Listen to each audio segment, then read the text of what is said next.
already doing this. This is absolutely normal. And they said, no, where's your data? Show it to us. Show us that diverse teams are really better than other teams. And I'm like, no, I'm not going to do that. Why would I do that? It's the right thing to do as a human being. And then I fell on my face and quickly realized that nobody was going to listen to me if I didn't have the data. Sadly enough, people are not willing to do what is right, but they're willing to do what is right when it's, you know, costing their pockets. So we're going to show them, you're going to lose euros and dollars if you're not going to do it, and that's when it worked. And that's why leadership is important when you're learning on diversity, inclusion, and equity. The top in the company needs to be able to carry it. So, and sometimes when the top does it and there's a change in leadership, it can all go backwards again. So it's very dangerous. That's why I'm like, yeah, you're definitely right. Leadership is very important. And how are we going to learn as well? By sharing. For example, I was named a European Union, it's a long title, European Union Diversity Ambassador in Transport.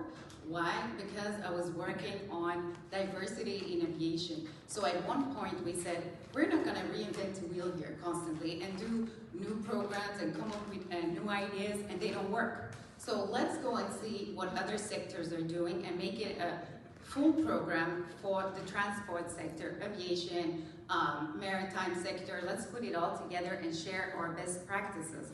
We are measuring those practices, those best practices.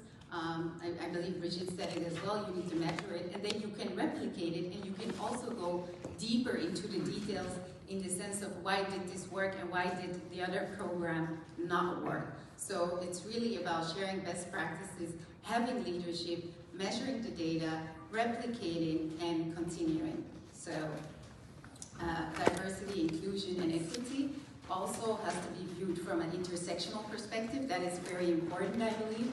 And with ESG Consultancy, for example, my own company, we're 100% fully diverse. Every person has a different ethnicity, is from somewhere else in the world, and it works perfectly.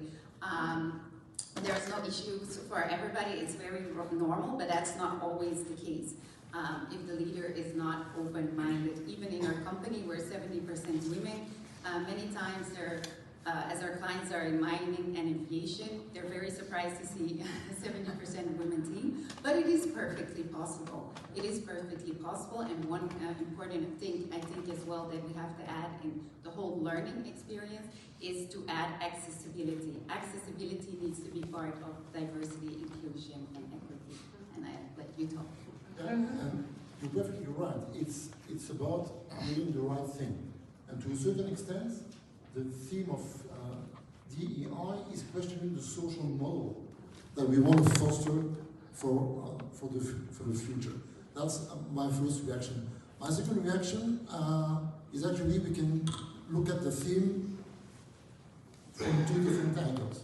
The first one is a very operational one. It's of course extremely important that we have programs for each specific focus group. But we have to be prudent, and we have to make sure that we do not leave anybody behind.